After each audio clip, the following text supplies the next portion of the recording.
के खुफिया कैमरे में पेपर लीक सिंडिकेट से जुड़े कई चेहरे कैद हैं। पेपर माफिया का कबूलनामा कैद है। ऐसे पुलिस वालों की गवाही कैद है जो पेपर लीक और पेपर माफिया की पहुंच और रसूख को बखूबी जानते हैं। हमारी पड़ताल में पता चला कि पेपर लीक का नेटवर्क पूरे देश में फैला है। ऐसा नेटवर्क जिसमें एक पेपर को लीक करवाने के बदले सैकड़ों करोड़ की शर्मनाक सौदेबाजी होती है।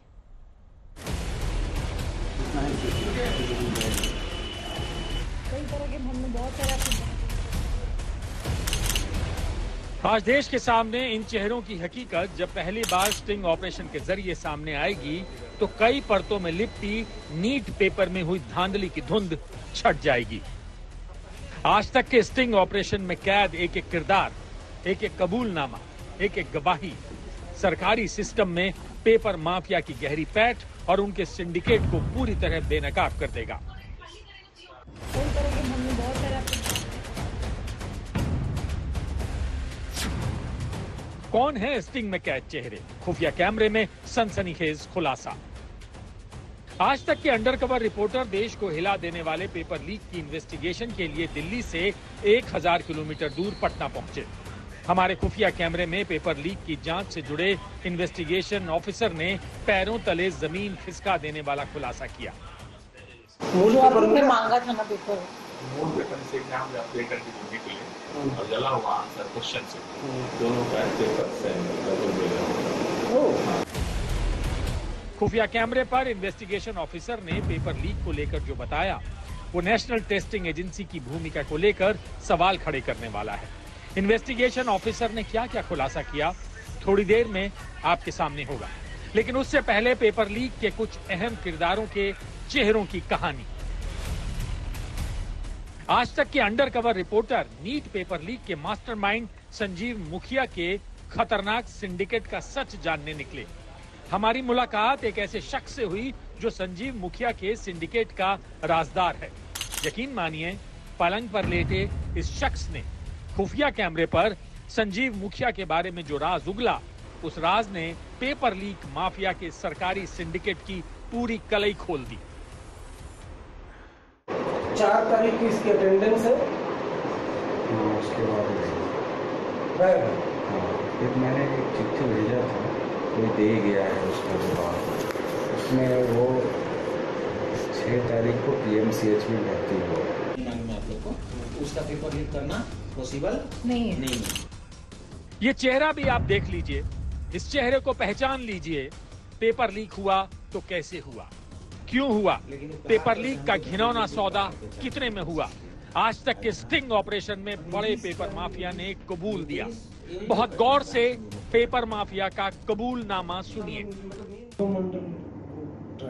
ये संजीव मुखिया अभी तो भगा हुआ है ना, ये पकड़ाएगा भी। क्यों? लेकिन पहले भी जेल जा चुका है ना। पैसा कमाया बॉस, इधर 1 साल का। 1 साल पहले भी लड़ा था।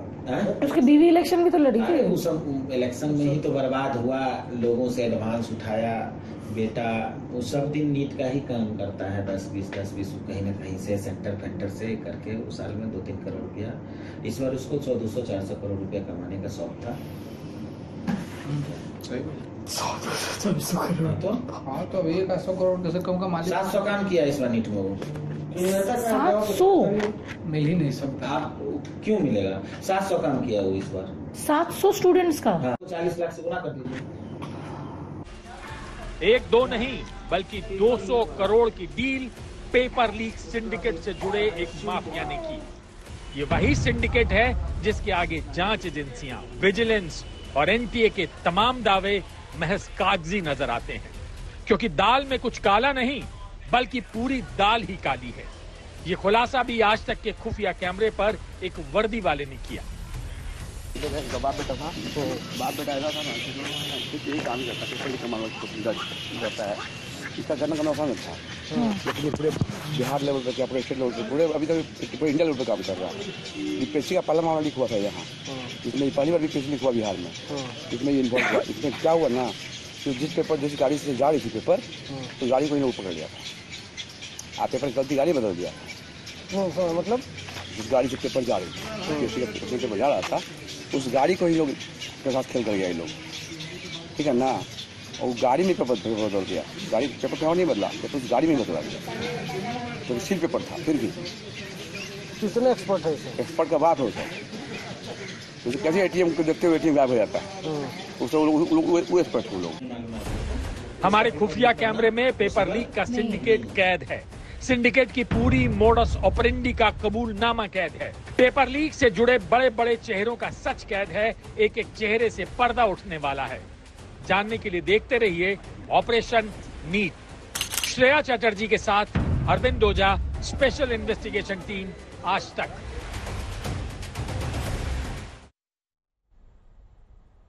नीट पर आज तक की स्पेशल इन्वेस्टिगेशन टीम का यह खुलासा हिलाकर रख देने वाला है। जी हां, अब जो हम आपको दिखाने जा रहे हैं, यकीन मानिए यह सुनकर पेपर लीक माफिया कैसे पेपर लीक कर रहे हैं आपको सब समझ में आ जाएगा। एनटीए में कहां छेद है, कैसे हजारों लाखों छात्रों के भविष्य के साथ खिलवाड़ हो रहा है। आज ऑपरेशन नीट में एक एक खुलासा होने जा रहा है।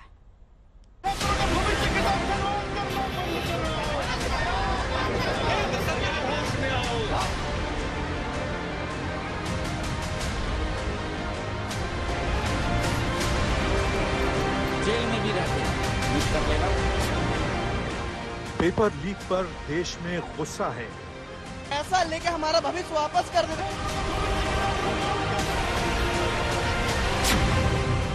छात्रों में उबाल है।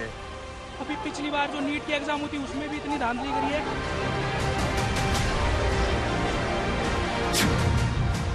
भयंकर आक्रोश है।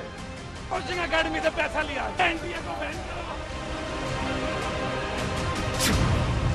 एनटीए पर खून खौल रहा है। एनटीए जो है एक निजी एजेंसी है। दिक्कत ये है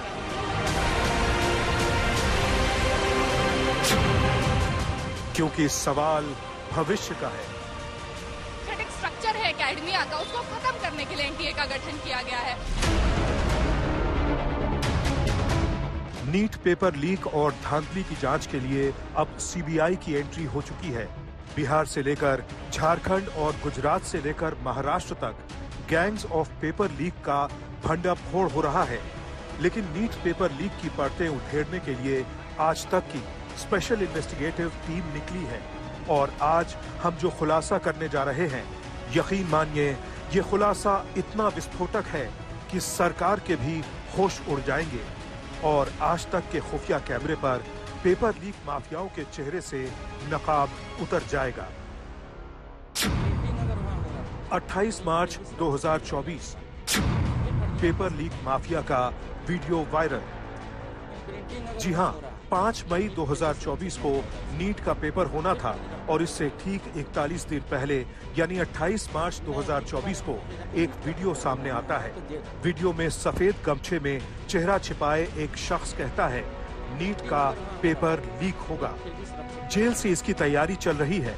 जी हां, ये दावा किया विजेंद्र गुप्ता नाम के एक पेपर लीक माफिया ने कि नीट का एग्जाम कंडक्ट करने वाली संस्थान ध्यान दें कि इस बार विशाल चौरसिया जेल में भी रह के नीट कर लेगा। यदि जहां तक मेरी जानकारी है शायद सही होगा कि नीट का पेपर भी ब्लेसिंग में ही प्रिंट होने के लिए गया है। एजेंसी जो भी हो, एजेंसियां जो भी हो जो टेंडर ली होगी, लेकिन प्रिंटिंग अगर वहां हो रहा है तो नीट फिर भी सुरक्षित नहीं रहेगा इस बार। विजेंद्र गुप्ता ये दावा करता है और नीट का पेपर लीक हो जाता है।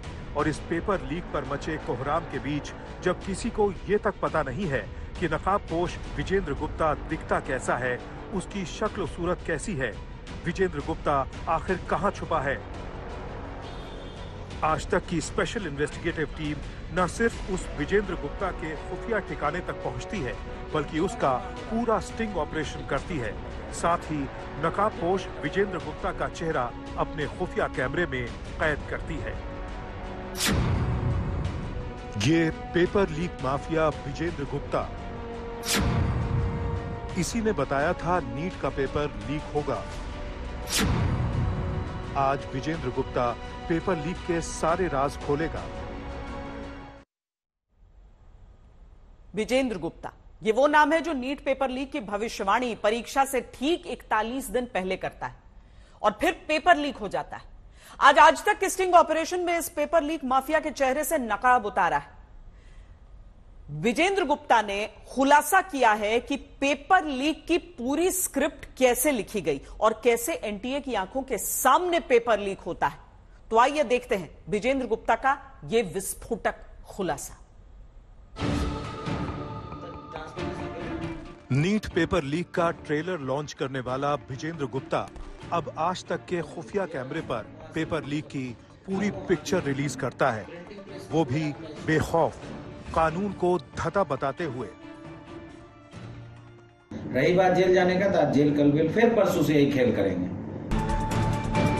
तो सुना आपने, पेपर लीक माफिया कितनी ठसक के साथ कह रहा है जेल और फिर बेल, जैसे उसके लिए सिर्फ एक खेल है। अब विजेंद्र गुप्ता आगे जो खुलासा करता है, यकीन मानिए वो और भी चौंकाने वाला है। जी हाँ, विजेंद्र गुप्ता सीधे पुलिस से लेकर सीबीआई तक को चैलेंज कर देता है। सीबीआई का औकात नहीं पकड़ लिया, उसके घर में करूंगा, नहीं पकड़ता, नहीं पकड़ेगा। आज तक कभी स्पॉट से नहीं पकड़ा, कभी मेरा पेपर नहीं पकड़ा। सवाल यह है कि आखिर ये विजेंद्र गुप्ता है कौन, जिसे न पुलिस का डर है, न सीबीआई का डर है, और न ही कानून का खौफ है, और न ही सरकार का। आखिर किसके बैकग्राउंड पर विजेंद्र गुप्ता इतनी ठसक दिखा रहा है? तो सुनिए, विजेंद्र गुप्ता 2023 में ओडिशा पेपर लीक मामले में आरोपी है। बिहार के दानापुर में बीपीएससी जांच में उसका नाम आया है, और तो और एमपीपीसीएस समेत कई बड़े पेपर लीक मामलों में विजेंद्र गुप्ता शामिल है। विजेंद्र गुप्ता ने पेपर लीक की शुरुआत बेदीराम के साथ की थी, जो इस वक्त उत्तर प्रदेश में विधायक है। इतना ही नहीं, विजेंद्र गुप्ता नीट घोटाले के मास्टरमाइंड संजीव मुखिया और हाल ही में गिरफ्तार विशाल चौरसिया जैसे पेपर लीक माफियाओं को भी जानता है। पेपर लीक में 24 साल के एक्सपीरियंस यानी तजुर्बे का दावा करने वाला विजेंद्र गुप्ता कहता है कि उसका नेटवर्क बहुत तगड़ा है। वीडियो वायरल होने के बाद आपको कोई प्रॉब्लम किया कि नहीं? नहीं किया, मेरा नंबर ही नहीं लोगों के पास रहता, कौन कॉल करेगा? और अब विजेंद्र गुप्ता वो खुलासा करता है जिसका इंतजार हमें भी था, पूरे देश को है, हर छात्र को है। जी हाँ, नीट का पेपर लीक हुआ कैसे? तो सुनिए खुद पेपर लीक माफिया को। देखिए, कुछ होता है तभी कुछ बाजा बजता है, बिना किए हुए कुछ नहीं होता है। तो वो सारी चीजें होती है। नीट पेपर लीक हुआ, बट जिस वे में जा रही है, जो भी इन्वेस्टिगेशन टीम है यहाँ पे, आर्थिक अपराधी का पटना एक अपना वो एकदम सही जगह जा रही है। वो जो जिस सिस्टम को उसने जो पाया उसके अकॉर्डिंग वो इन्वेस्टिगेशन कर रही है, वो सही है उसका वे। एनटीए का वे को कोई समझ नहीं रहा, एनटीए जहाँ पर एनटीए वे को समझ नहीं रहा है। क्या एनटीए का 15-20 साल का अनुभव है, खुल के बोल दे रहे हैं, ठीक है। तो जैसे एनटीए इवोल्यूशन जिसको दिया है ना, खेल वही हुआ है। अगर इवोल्यूशन मीन्स होता है ओएमआर का चेकिंग, रिजल्ट बनाने की एक एजेंसी होती है जो आउटसोर्सिंग कंपनी होती है, उसको आपने दिया, ठीक है। तो भारत में 3-4 कंपनियां हैं जो इवोल्यूशन करती है। तो सुनते नहीं किसी का अंदर से ही रिजल्ट होगा, मिनिस्टर मंत्री का बेटा का, उसके परिवार के अंदर से उसका रिजल्ट होगा। यहाँ इवोल्यूशन एनटीए इसी चीज को तो झांप रही है।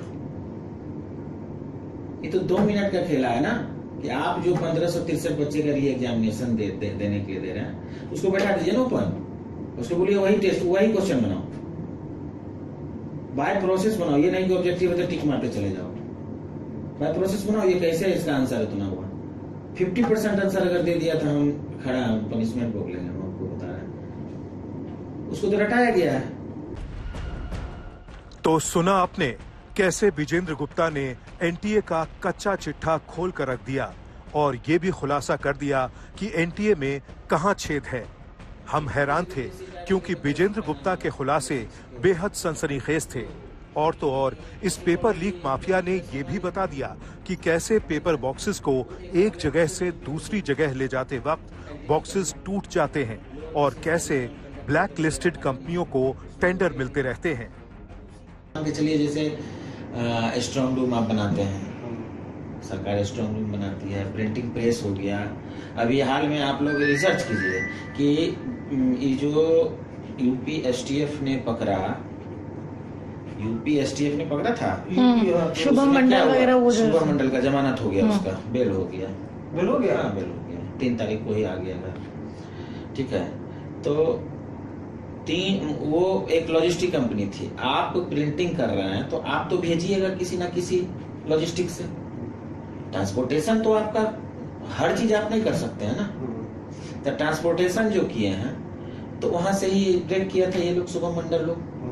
ठीक है, तो ट्रांसपोर्टेशन वेयर हाउस न था, पेपर में जो थे वेयर हाउस था, वहां से लोग लीक कर दिया।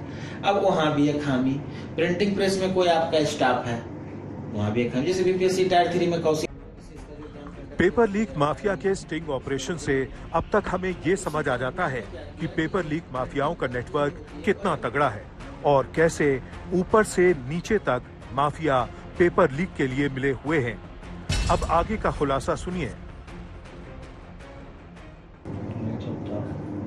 आप कैसे यूपीएससी वाला किए थे? वो कौन सी कंपनी? एमपीपीएससी। हाँ। इस देश के सबसे बड़े पेपर लीक माफिया बेदीराम का नाम सुने होंगे। किसका नाम? बेदीराम, जौनपुर। वही किए थे, हम लोग तो असिस्टेंट थे। विद्यार्थी लायक था, बोले नौकरी लगा देंगे, चल गए, साथ में धरा गए, जेल चल गए। इससे समझ में आता है कि विजेंद्र गुप्ता जैसे नेटवर्क देश भर में कैसे एक दूसरे से जुड़े हुए हैं और टेंडरिंग प्रक्रिया में खामियों का फायदा उठा रहे हैं। नंबर मांग के ना सिविल वाले नंबर मांग के, लेकिन सब एक दूसरे को जानते हैं। हम तो नहीं जानते, हमको लोग जानता हूँ। नहीं, वैसे नहीं बोल रहे। मान लीजिए जैसे ये सारी चीजें हो रहा है। देखिए, हर चीज नेटवर्किंग पे डिपेंड करता है। ये भी एक नेटवर्किंग है। तो सुना आपने कैसे paper leak mafia Vijendra Gupta paper leak पर एक से एक सनसनीखेज खुलासे करता है। तो देखा आपने आज तक की स्पेशल इन्वेस्टिगेटिंग टीम ने कैसे नीट पेपर लीक पर सबसे बड़ा खुलासा आपके सामने रखा है। पेपर लीक पर अभी और भी विस्फोटक खुलासा बाकी है, जाइएगा नहीं। श्रेया चटर्जी के साथ अरविंद ओझा, स्पेशल इन्वेस्टिगेशन टीम, आज तक।